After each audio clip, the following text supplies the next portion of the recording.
What's up, Pride? We are back with another YouTube video. It's been so long. It's been almost 15 days since we did our last YouTube video. And I am back with another reaction video because you already know that's what we're good at. And that's what we're going to stick to because, like, why not?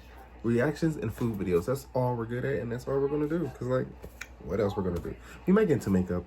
We might get into cosplay. We might get into this, that, and that. Because we don't stay in one place. Because that's what... we're not categorized. We're everywhere. But anyways, if you like the video, you know what to do. Like, comment, subscribe. To be part of this beautiful Pride. Because, like, why wouldn't you want to be part of this? Team Ariana, by the way. But, like, hit that button, comment, and let's get into this video. Because I don't know what we're reacting to today. So it's going to be a surprise to both of us. But we're not watching the whole thing. Because it's, like, 47 minutes long and we're not watching it. So we're going to watch, like, 10 to 15 minutes of it. Because, like, why would we watch all of it? That's not us. I don't know if you know this, or you do know this, but I love a good conspiracy theory. So, the next video is a conspiracy theory. And we're going to watch it together. Because that's what we do. So, if you like this video, you know what to do. Like, comment, subscribe to be part of the Pride. And let's get into this. Oh. I spent $2 on these boots and now I'm stuck with them. Welcome to Watch Mojo, and today we're counting down our picks for the craziest conspiracy theories that will make you completely reevaluate your favorite cartoons. What do we do? Number 50, Bikini Bottom is a nuclear test site. SpongeBob SquarePants. Who lives in a pineapple under the sea? Apparently the remnants of a radioactive testing operation. While Bikini Bottom doesn't seem like a particularly dangerous place to live, it notably shares its name with Bikini Atoll, aka the United States nuclear test site after World War II. Nuclear contamination has made this group of islands permanently uninhabitable. The radiation's effects on the environment would explain a lot of the peculiarities about the show, like how a sponge learned to talk. So, what's your name? Sandy.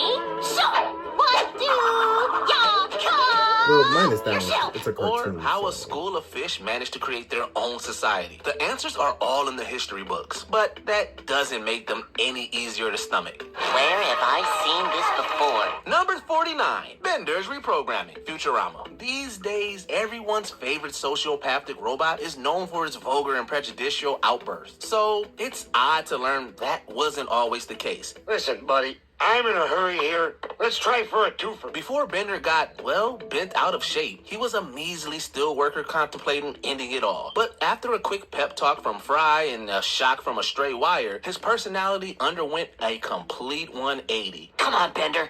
It's up to you to make your own decisions in actually never life. watched That's what Futurama. separates people and robots It's from something that animals. I can never And get into. animal robots. As nice as Fry's words were, there's a much better chance the vote of electricity rewired some of Bender's code. It completely reframes not just the pilot, but the entirety of Bender and Fry's friendship. Shocking, isn't it? This is quite a shock.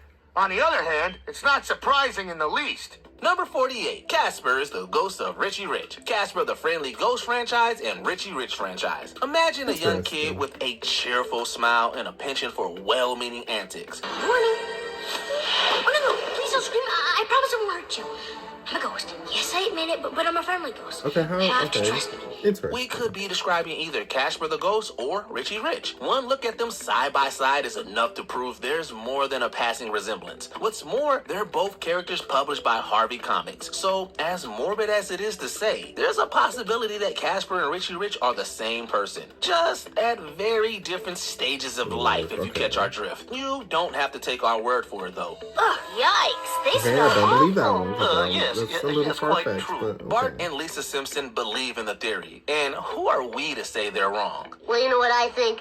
I think Casper's the ghost of Richie Rich. Number 47, Donkey Okay, is from that's weird, Pleasure okay. Island, Shrek franchise, and Pinocchio. Despite pulling from all different types of fairy tales, there's one prominent character in Shrek with no clear origin, Donkey. Where did he come from, and how did he learn to talk?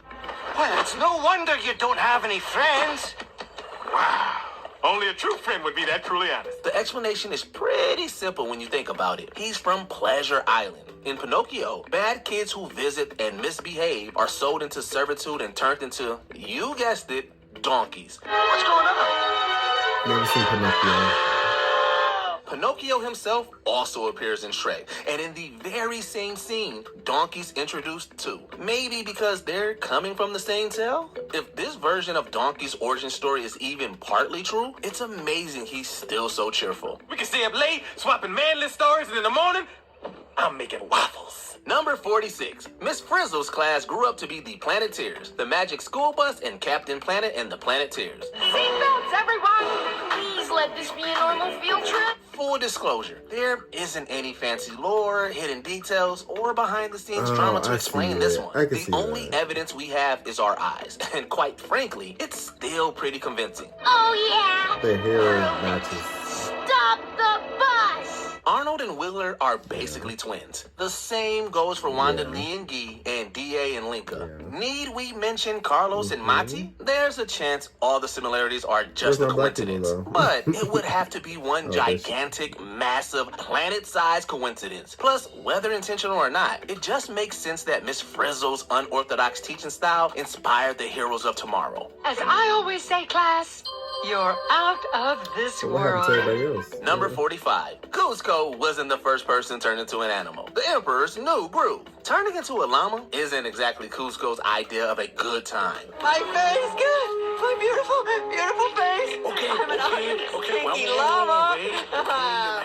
Llama face. But if this crackpot theory has any basis, at least he isn't alone. Think about it. Yzma's got a lot of potions around her office. Who's to say she doesn't have a few spares too? Say, ones that turn her enemies into other kinds of animals? It's brilliant, brilliant, brilliant! I tell you, genius, I say. Cusco's adventures almost prove as much. He seemingly can't understand squirrel talk, but when he finds a bug in a spider's web, he hears it whimper in English clear as day. How could that creature have talked unless he was transformed by Yzma too? Scary stuff. Number 44. Breaking the fourth wall. Rick and Morty. Mad scientists or not, you've got to give Rick some credit. He really knows how to make a portal. Hold on tight, Morty. We gotta get through the opening titles. Opening titles of what? Because of that, he and Morty have pretty much seen it all, including the other side of the fourth wall. While Rick and Morty is far from the first cartoon to acknowledge the audience, the portal hopping antics make you wonder. Morty, none of this is real. We're in a previously on spiral. Clear your head. After all that's happened? What if one of these portals brought them to our dimension? And that's how they know they're on a TV show. It makes about as much sense as everything else in Rick and Morty. That is to say, it's weird, but kind of works in its own strange way. Did he use a portal? He wishes. He wriggled back to the meta layer through a hole in the fourth wall. Put these on and help me find it. Number 43. Nemo never existed. Finding Nemo. I love Just this think in a couple of conspiracy. days, we're gonna be parents. Bring out a box of tissues. This theory is I love tragedy this- on I top love of this tragedy. theory. To set the scene, Finding Nemo follows single dad Marlin as he sets out to, well, find Nemo. I gotta find my son Nemo. Nemo? Hey, he's that fish. You know the one we've been talking about, the one that's been fighting the whole ocean. But what if Nemo was never born? The fatal barracuda attack that opens the film might be just that, completely fatal. From there, Marlin slowly tackles the 5 stages of grief, eventually accepting that he needs to let go of his son, or rather, the memory of him. It adds a dark spin to what is already an incredibly fraught tale. But at least no one can see you cry under the sea. I don't want to forget. That is so true. Sorry, Dory. But I do. Number 42. It's all in Garfield's head. Garfield franchise. I've never Most seen of the I've time, never seen Garfield Garfield. is made up of fun, lighthearted tales involving What the fuck was lasagna, Garfield even about? Mondays, and punchlines galore. However, in a particularly traumatizing comic strip, Garfield wakes up in an abandoned building. You were having a nightmare, Garfield. That's what it was, a nightmare. John isn't there, and neither is Odie. He's all alone, and he's probably starving. Then, in the blink of an eye, Garfield's family reappears like nothing happened. Yeah, when the going gets tough, the great ones party.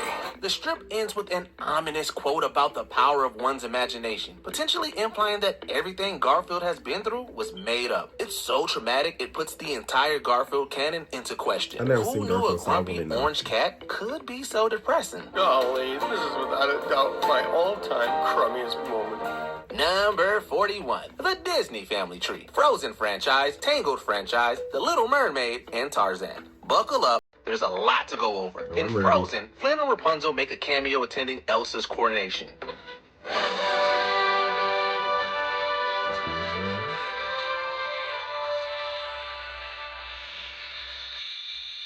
What if that was more than a friendly gesture? A theory once apparently confirmed by co-director writer Jennifer Lee was that Elsa and Anna's parents died at sea going to a wedding, though the sequel discounts that. Still, considering So that was that the version of events, shipwreck from it The Little could have been Mermaid? the tangled couple's nuptials. There's more though. The ship that Anna and Elsa's Yeah. parents were on, that could be That could, yeah. explores at the start of The Little Mermaid. There it is. Isn't it fantastic? And since the parents' bodies were never found, rumor has it they washed ashore and gave birth to a baby boy, Tarzan. Talk about being part of your world. Wandering free. Wish I could be part of that world. Number 40. Dexter's family are cloned. Dexter's laboratory. The most unbelievable part of Dexter's childhood isn't his out-of-this-world experiments. It's that his parents never catch him in the act. Especially considering Dee Dee I've seen isn't like 3 exactly episodes of stealthy. this. Okay, thank you, dear. But I want to press the button. It's all completely She was far-fetched. so annoying. In fact, it's so far-fetched that some have begun to wonder if Dexter's parents are actually experiments too. The show's closing theme song alludes to Dee Dee making one of Dexter's inventions go boom. But Dee Dee blows his experiments to smithereens. That's a bit specific, don't you think? What if Dee Dee's curiosity cost her family their lives, and blaming himself, Dexter created exact copies of them? He's made clones before, and it would explain why his family is unfazed by just about everything. Number 39. Wolverine's Yellow Suit. X-Men the Animated Series. When you think of the cuddliest members of the X-Men, Logan with his animanium claws probably isn't topping the list. But this one detail completely reframes all of Wolverine's actions. Still don't know me real well, do you, North Star? I'm dead. As the comic tidbit explains, when Logan storms into a fight, his classic blue and yellow suit isn't just a bold style choice. He intentionally wears bright colors in order to stand out more on the battlefield. The more focus there is on him, the less of a chance one of his teammates gets hurt. Nice uniform, pal. It's a silent bit of character insight that makes you realize, even when he claims otherwise, that Wolverine has always been a team player. Number 38. Calhoun killed her fiance, Wreck-It I Ralph. believe that. For the most She was part, crazy as fuck. cyborgs become what they eat. Literally. However, that leads to a whole lot of grim implications, particularly for Sergeant Calhoun. It's not her fault. She's programmed with the most tragic backstory ever. The one day she didn't do a perimeter check. Her wedding day. Her entire character motivation hinges upon the fact that her fiance was devoured by a bug at their wedding. In return, she understandably shot the critter to bits. But if Turbo's future transformation is any indication, being eaten by a cybug isn't fatal. Sure, you grow a few extra legs, but you maintain your own free will. All that points to the But she idea killed that him, Calhoun though. But she is shot the the bug. only one responsible for her current single status. Yeah. No wonder she's full of so much rage. You die outside your game, you don't regenerate. Number 37. Frankie is that makes sense, imaginary. yeah. Foster's home for imaginary friends. Anyone with eyes can tell Frankie and Madame Foster look alike in ways that go far beyond mere familial resemblance. But maybe that was intentional. Oh, Grandma. What? You're where? Madame Foster did always wish she was young enough to continue taking care of the home. And lo and behold, That was my Frankie show. does just that. All the while sporting an outfit extremely reminiscent of her grandmother. They take care of a foster home for imaginary friends, so it's not too out there to assume that Madame Foster lives there too. I haven't seen an imagination as pure as that since, well, me! Oh, but yeah. For what it's worth, series creator Craig McCracken has publicly refuted this claim. But the evidence is pretty damning either way. And, you know, the internet knows better than the creator, of Amen. course. Number...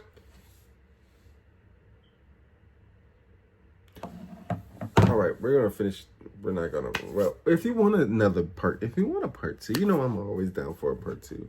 But if you like this video, you know what to do. Like, comment, subscribe to be part of Pride, and I'll catch you in the next one. I'm out.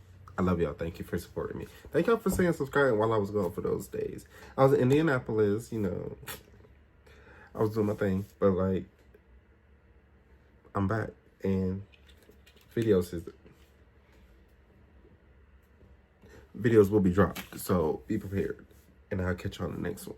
I'm out.